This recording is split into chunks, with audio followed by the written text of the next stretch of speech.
伯嘛，快点的，别磨磨唧唧的，赶紧的，一会儿面包凉了，别误了飞机。辛苦了啊，我的母亲大人，给我准备了这么好的早餐啊！我开动了啊。嗯。你怎么不吃啊？我胃口还没开呢，我先喝会茶。别太想我了，我就出差2天，很快的。你不要直播吗？你可以先试试，有什么不懂的，你打电话问我。行，我知道。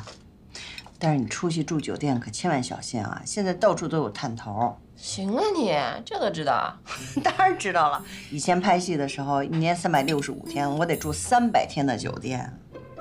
苏阳知道你出差吗？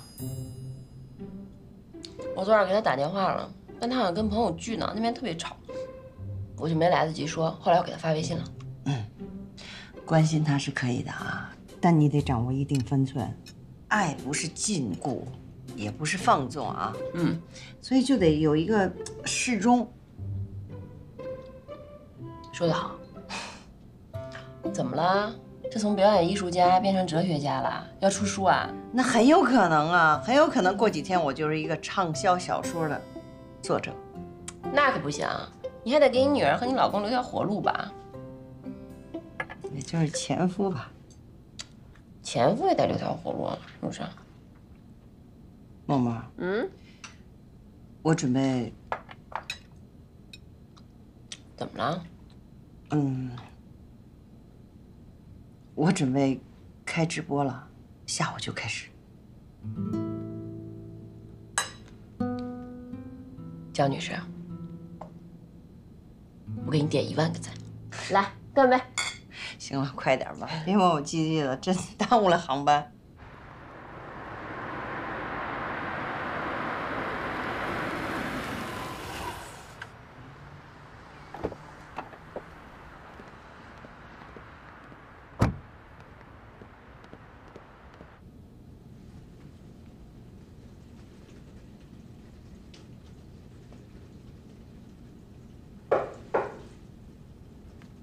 谁呀？说。哎，我怎么着？要出去啊？今天不是《战国风云记》围读剧本吗？哎呦喂，对，你跟我说过。行了，不耽误你了。有事儿？啊，有点事儿。有时间再说吧。哎，那什么，怎么着？我还有一会儿，要不你进来？哦，行。哎呦喂，坐，别耽误你事儿啊。哎。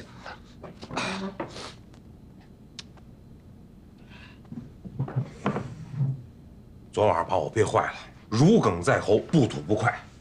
江爷的事儿。是，干嘛？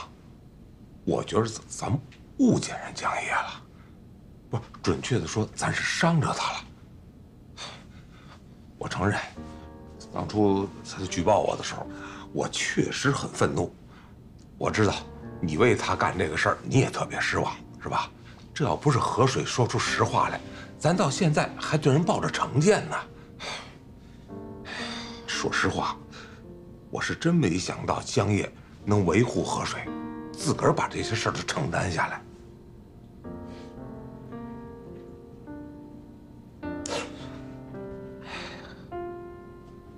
意料之外，情理之中啊！你了解江爷啊？他脾气冲，有时不给人留面子。但是有一点，他绝对不会无理取闹，也绝对不会去捏造事实去诬陷别人。其实当初啊，也赖我太冲动了。如果静下心来好好跟他聊一聊，也不至于形成现在这种局面。所以，咱们不能一错再错了。你看这样行不行？今儿等你回来，咱俩一块儿上江爷这去一趟，给人道个歉，给自己的女人服个软，不丢人。你以为过去道个歉，这事儿就算过去了？你要是真这么想，你还对他真不了解。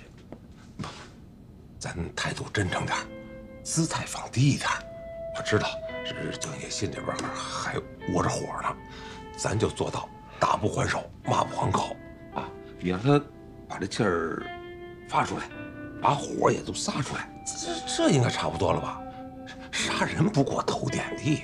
哎，如果真要按你这么说，没准江夜这事还真能翻了篇儿。你去啊，我去，只能是火上浇油。你是不是想多了？要是江夜真的对你彻底失望，那陌陌公司他们庆祝你得奖的时候，他就不会去捧你的场了。哎呦，你还记着我坐轮椅，他推我到新闻发布会，他为什么能到现场为我祝贺？那是给陌陌一个安心丸。第二是还我个人情。不是，干嘛？你们俩就真到了水火不容的地步了啊？不会吧？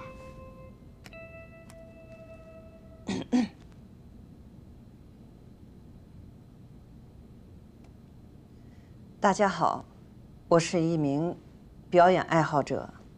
从今天起，想跟大家分享一些我曾经印象深刻的剧本和印象深刻的角色。今天我要朗诵的是阮玲玉，我相信大家对这个角色都不陌生。哎，你好，哎，哇，又到了。哎，你好。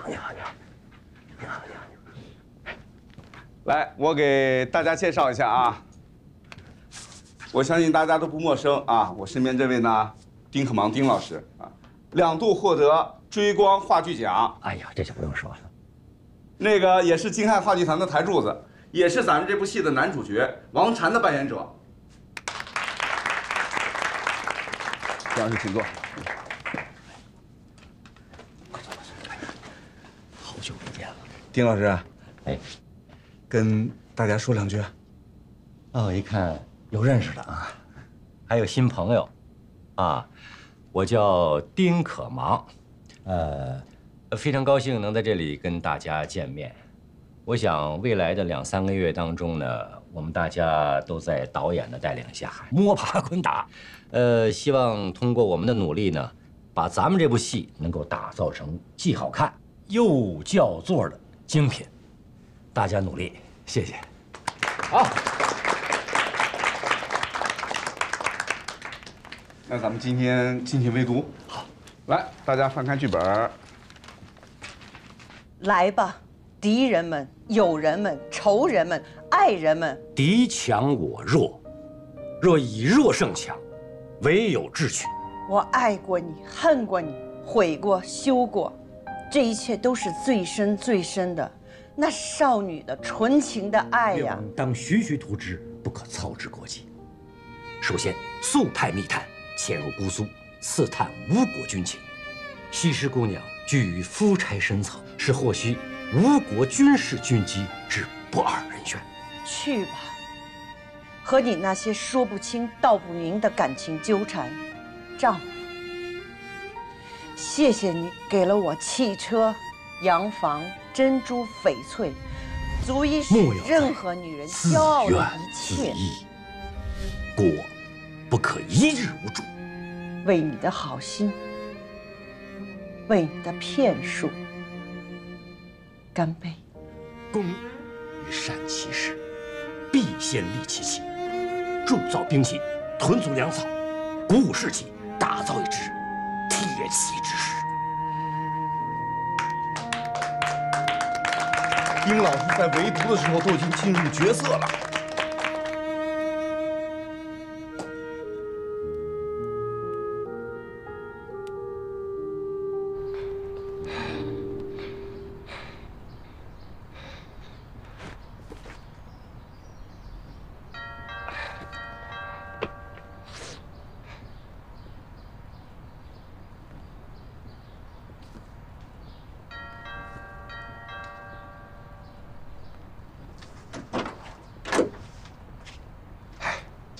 罗塔，你有事吗？那个好长时间都没回团里去了，我特意过来看看你。我知道团里事儿也挺多的，罗塔，你有什么话就直接说吧，别拐弯抹角的。不，江爷，这我来都来了，不能连门都不让进吧？再说这东西还挺勒手。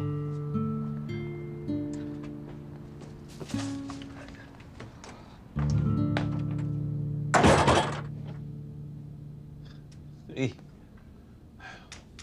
上次来就没来得及好好参观参观啊！真好，真气派。这房子买了多少年了啊？这还这么时尚。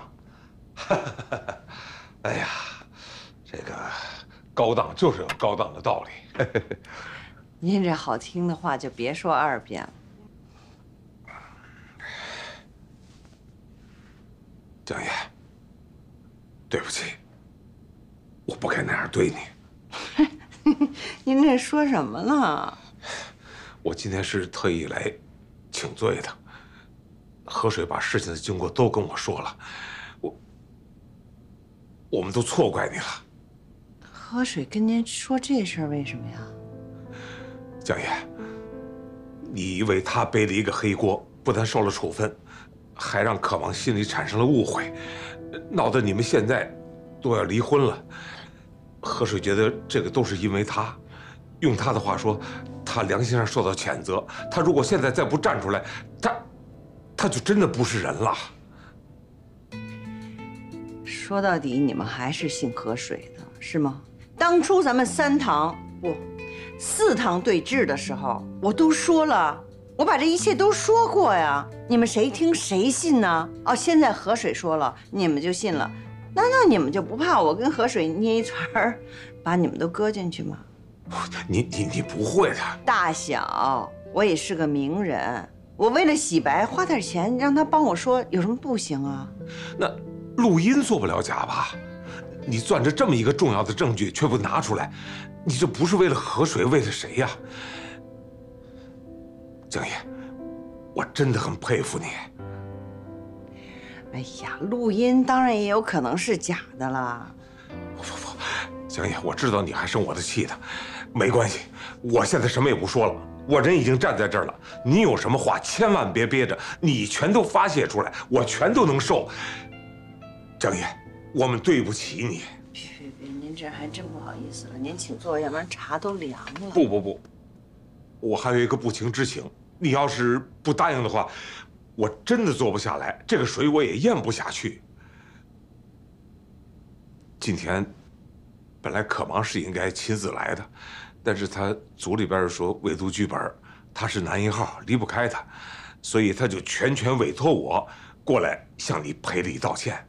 丁可忙也知道了，他昨天一宿都没睡着觉，今天一大早他就过来找我，跟我说，他犯了一个天大的错误，任何人都可以误会你，但是唯独他不能也不应该。他说，只要你能原谅他，不再提离婚的事儿，你让他做什么他都答应。他真这么说的？真的，他今天要不是委读剧本，他一定亲自过来跟你说。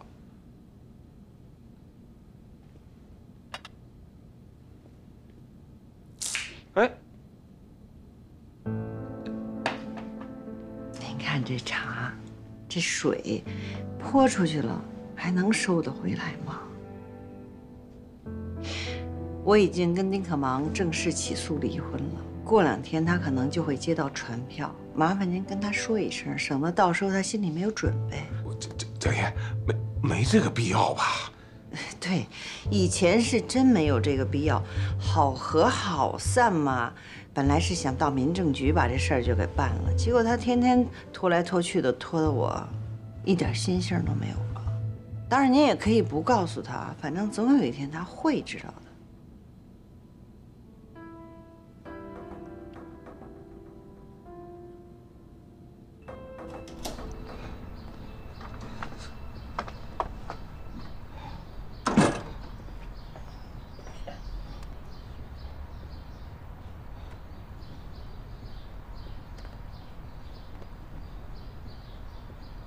您好，您所拨打的电话已关机。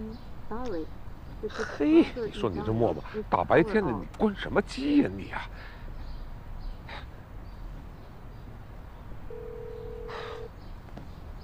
接电话，宋阳，快接电话！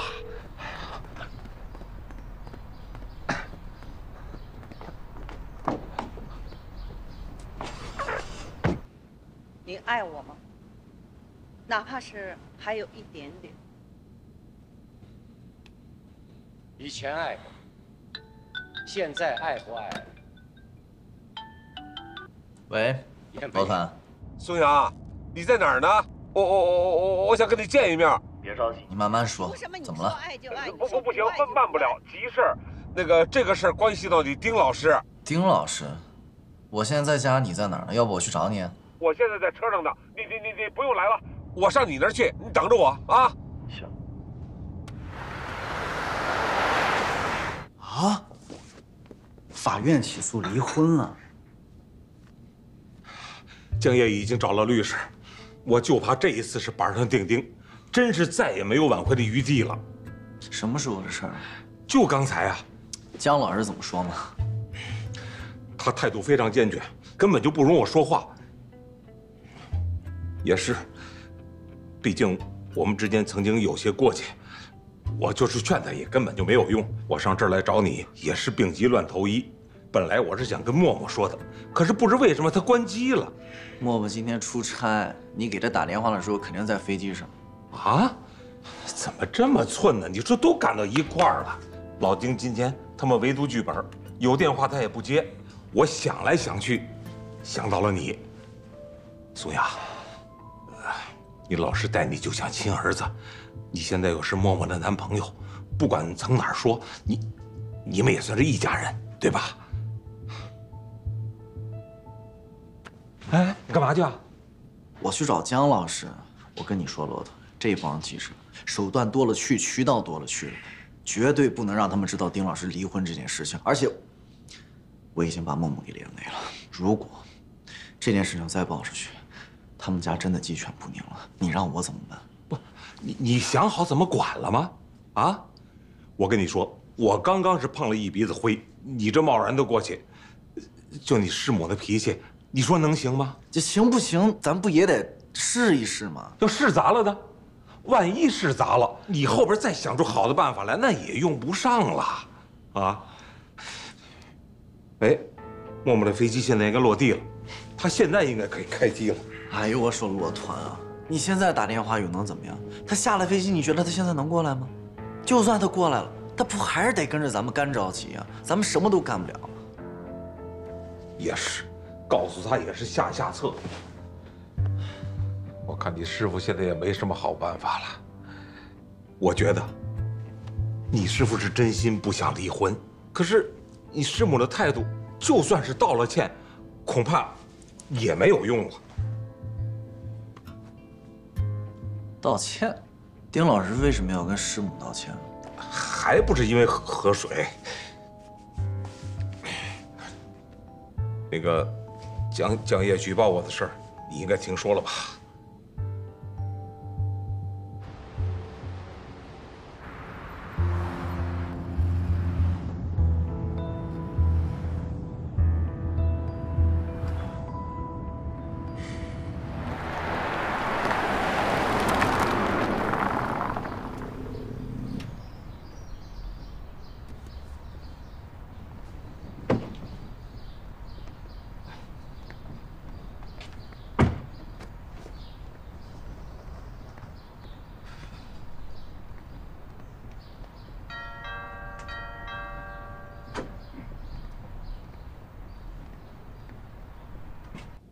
来，阿姨，你看。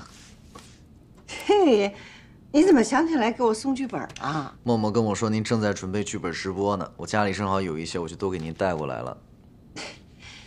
我也没当回事儿啊，我就是想打发一下时间。哎，但是阿姨，我觉得您这个想法特别的好。我小时候就特别爱听广播剧，说不定您还真能把这个给带火。哟。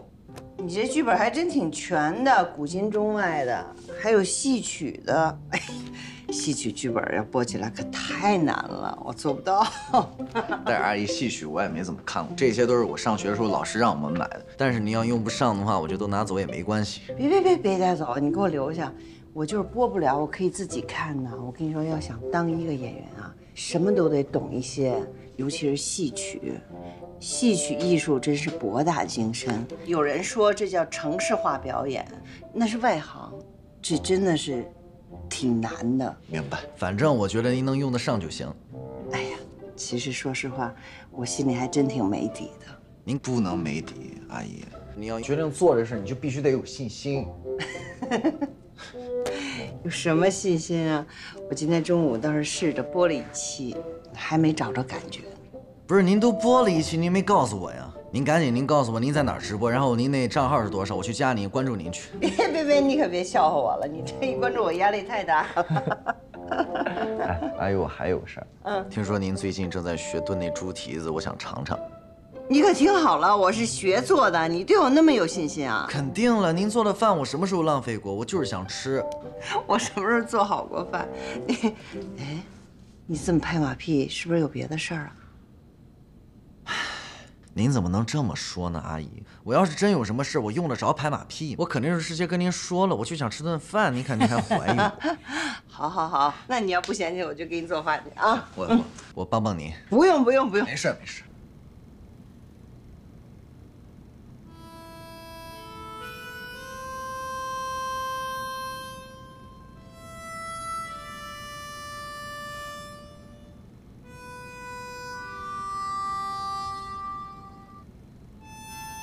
罗西亚当不当团长另说，你知道你这种行为是什么吗？是什么？这是诬陷呐！考察组如果知道了，对你怎么看？全团的人对你怎么看？我不管别人对我怎么看，我问你，你怎么看？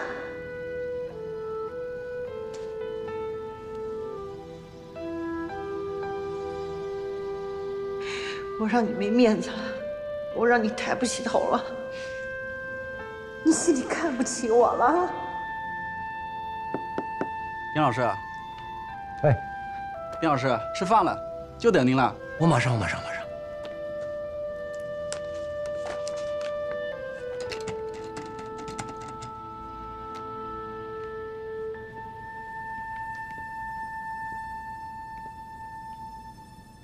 来，太好吃了，阿姨。这个绝了！不行，这个菜我得端走。不是，你别端走啊！为什么要端走啊？这一点盐味都没有，怎么吃啊？我跟您说，咱们不能吃太重口味的，这个正好。什么正好？也不能委屈自己啊！我又不傻，我怎么会委屈自己？你知道吗？我上大学的时候就已经离开家了，我回家吃饭的次数，掰着手指头我都能数得过来。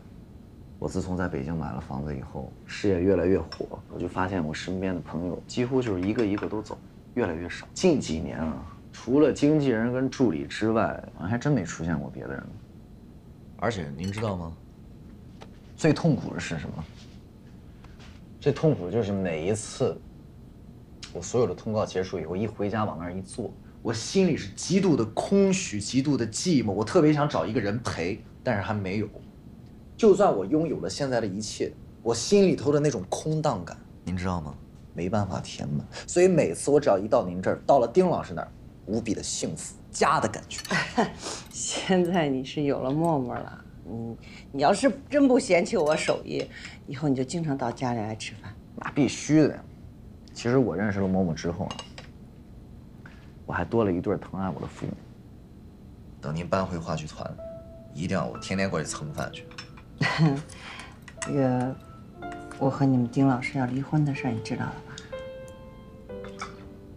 吧？我听默默说了。我今天早上起来，去了一趟那个律师事务所，我准备起诉离婚。起诉？这件事儿拖得太久了。丁老师一直不愿意面对离婚的事儿，其实这么拖下去对我们都不好，所以我就起诉离婚了。但是这事儿我没跟默默说啊，如果默默到时候有什么情绪的话，你替我安慰安慰他。行，你放心吧。其实啊，虽然我没结过婚啊，阿姨，我能够站在你们的角度去考虑这样的一个问题。因为如果是我的话，我要是跟一个人在一起不开心，每天很别扭，我也不会选择跟这个人在一起。默默其实也跟我讲过，您跟丁老师的现状，然后还有一些状态，我觉得，谢谢啊，谢谢你们对我的理解。其实你们丁老师的想法一直拖着不离婚，我也理解。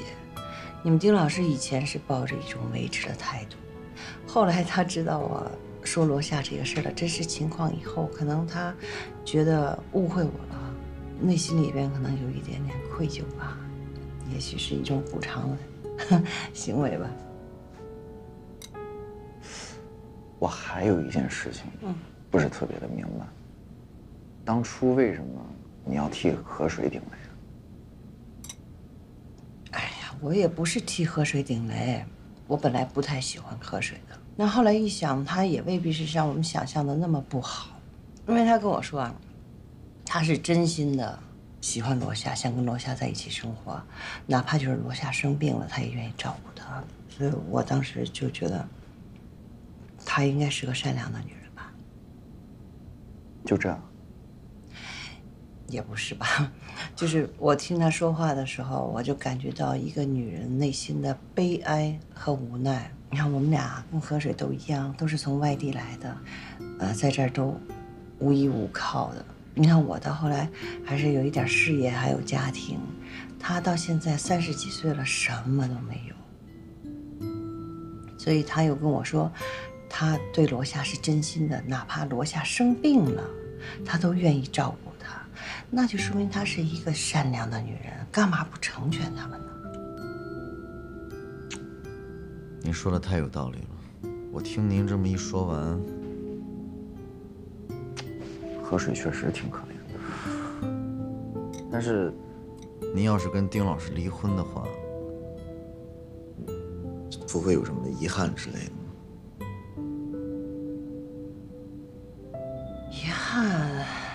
遗憾总会有吧，不过也不重要了。你想，一个人来到世界上，你总要面对新的世界，看新的风景或者听新的歌，总得面对吧。可是特别有意思的就是，有的时候你处心积虑想要忘记的事情，不知不觉，然后在不经意之间就已经忘记了。处心积虑想要忘记的事情，不经意间就给忘记了。这是怎么做到的？这个也太难了吧，我反正做不到。您知道吗，阿姨，我爸是个警察，他在执行任务的时候牺牲了。我那个时候呢，上大学呢，我知道这件事情的时候，是我从网吧里面出来，回学校的路上，我妈妈打电话突然告诉我的这个消息。当时我的心里是极度崩溃的状态，我感觉天已经塌下来了。而且您知道吗？我爸有一个习惯，就是不管他在出席什么样的任务的时候，不管是大任务还是小任务，他都会提前给我打个电话报个平安。他说：“儿子，爸爸今天去执行任务了，你一定要在家好好的做着你该做的事情。”结果那天我在网吧里面打游戏，我看见我爸给我打电话。他连续给我打了3个电话，但是我不敢接，因为我爸爸不喜欢我去网吧，我怕他骂我，我怕他生气。你说，我爸到底是有多担心我？他带着那份担心出去执行任务，他会不会就是因为我而分了心，所以出了意外？我长大之后，我就会经常想起这个事情。我总会想，如果那个时候，要是我接起了爸爸的电话，他是不是就可以很平安、很顺利地完成任务，回到我的身边，再或者相同的结局？我接起了这个电话，哪怕他回不到我的身边，我是不是都可以听到他最后的声音？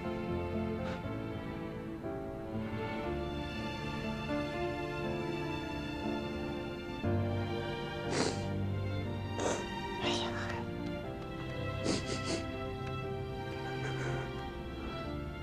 我真的很想我爸。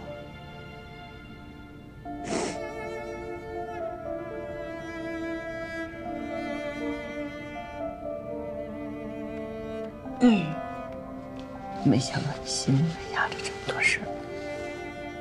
丧亲之痛是忘不了的。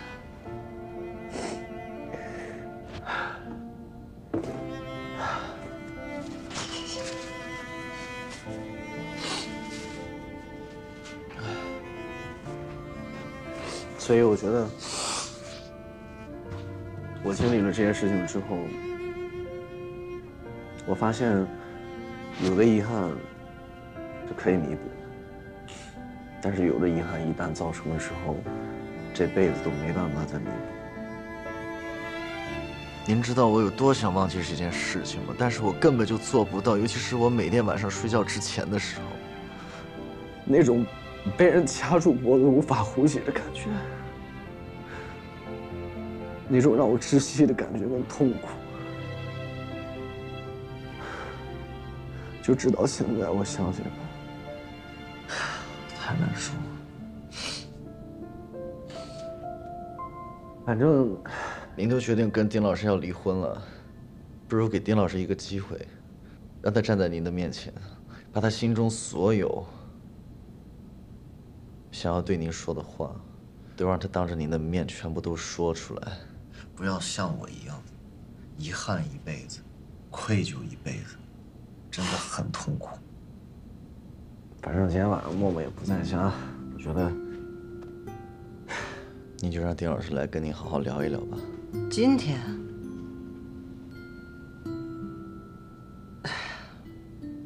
他现在肯定是度日如年，您相信我，不好过。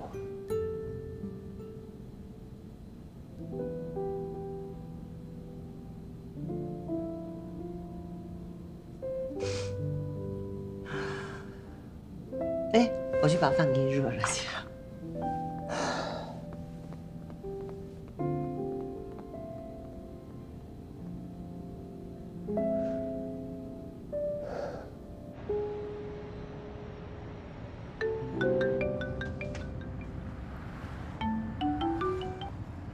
喂，丁老师，那个，你今天晚上还会剧团吗？我在回家的路上。太好了，那你大概几点啊？差不多半个小时。你晚上过来啊？不是，姜老师今天晚上可能要回去。你看，你要不要回家做点饭？你们两个人好好聊一聊之类的。好，好，好，太好了。好，谢谢你。拜拜。再见。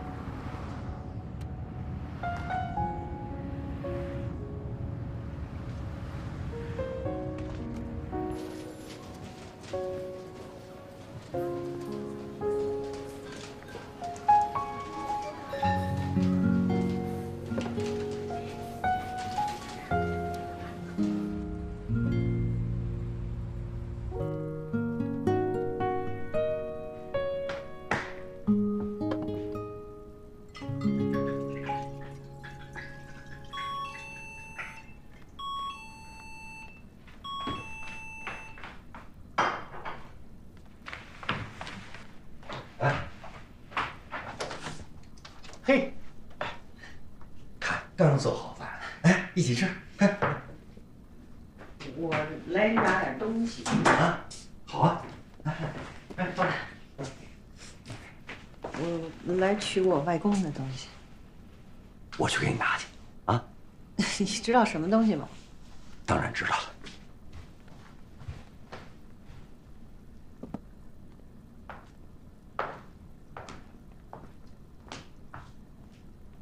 啊，坐。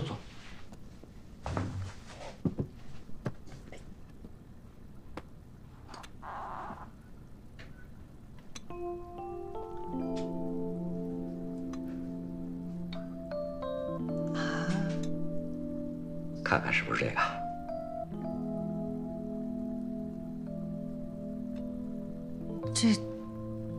这是我外公摔碎了那个壶的碎片，那把壶吗？你把它拘上了？什么时候拘的？找谁拘的？这样，咱俩边吃边聊。我妈说她今天要直播，好像也没有。那个肯定得适应一下，你别着急嘛。你怎么样？哎呀，开了几个会，开得我头都大了。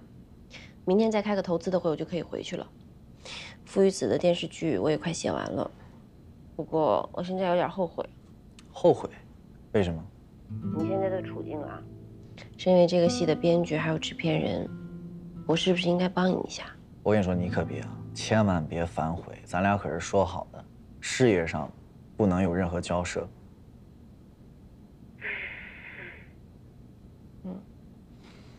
我今天早上出门的时候，我妈好像不太对劲儿，但她没说，我也就没问她。有我在呢，别担心。啊，你要是困了就睡，不困就给我发信息。想我的话，咱们就梦里见啊。拜拜。晚安。这壶你是找谁给修的？举锅举碗举大缸，举个大缸不漏汤，举地举天举太阳，举个太阳亮光光。你还记得这个叫卖吗？记得，你不是当年在团里演一个戏叫手艺人吗？你不是就是为了演好这个角色，特意的找了一个居匠去跟他学手艺，学了2个月呢。哎，那师傅姓什么来着？姓朱。对，朱师傅。啊。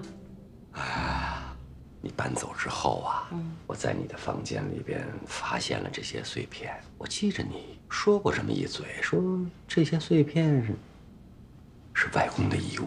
我拿着这些碎片呀，就去找朱师傅去了。朱师傅家人跟我说你师傅已经走了2、3年了。哎呀，那可真太可惜了。像他这种手艺都得是国宝级的了吧？哎，我记得你跟我说他还给故宫修过一个什么0.9毫米的一个什么碗，薄胎龙纹盘啊。那他这手艺怎么办呢？谁跟他学的呀？想学这种手艺的人也少啊。你找他徒弟？算是。其实我虽然跟朱师傅待了2个月，他也收我当记名徒弟了。这壶你修的？对。怎么样？其实啊，我练了很久很久才敢上手。其实到现在也没有达到我预期的这种感觉，也就是勉强及格吧。如果这把壶让朱师傅来修，那从造型上和感觉上绝对是不一样。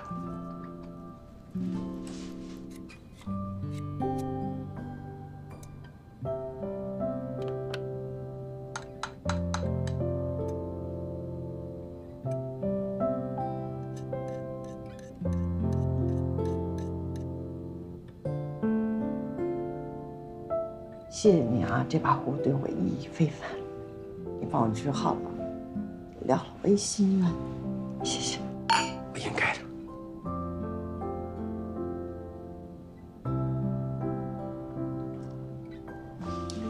其实啊，为了你，也是为了我。嘿，好了啊。当时确实是练了好久，我才敢上手。真上手的时候啊，心里还是捏着一把汗。你知道有句老话，没有金刚钻不揽瓷器活啊。就我这2把刀啊，应了那句话了，无知无畏啊。来，已经很好了。这是我外公留给我的唯一的念想吧。是。你知道，我之所以想自己亲自上手来修，其实就是为了给外公赔一个不是。我这么些年也对你照顾不周。我自己选的路，跟你没关系。是，其实应该早一点跟外公沟通啊，外公也可能就会原谅我，也许也不至于到临终之前都不见你。那不是我拦着你吗？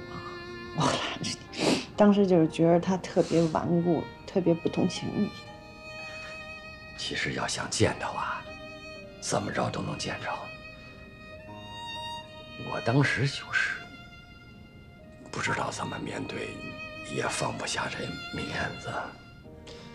要早一点跟外公沟通，那我们就知道外公得什么病了，也不至于到最后你这么决绝啊。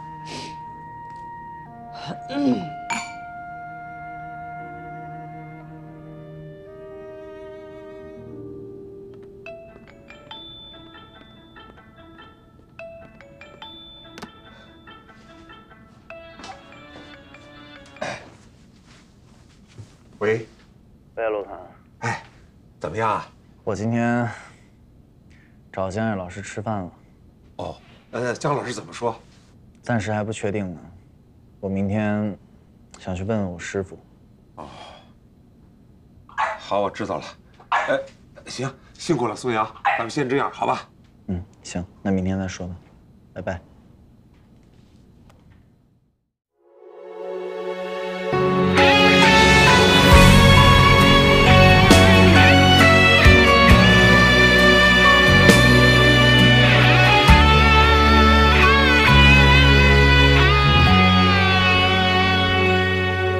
有人奔走在年复一年的期望，有人掩饰着转瞬即逝的回望，有人跃跃欲试，却遇到猝不及防。几番风雨，几番风雨，又再重逢了阳光。有人笃定这孤芳自赏的模样，有人踉跄着海市蜃楼里登场，有人笑说无妨，赢几场翻身的仗，也在漫长，也在漫长追寻其名的星光。胜负之间，总有希望涌现，不过就是一边感悟，一边体验。人生啊，纸上得来终觉得浅，没有经历苦辣酸甜，何来一步登天？胜负之间，总有希望涌现，终究是那一边闯荡，一边修炼。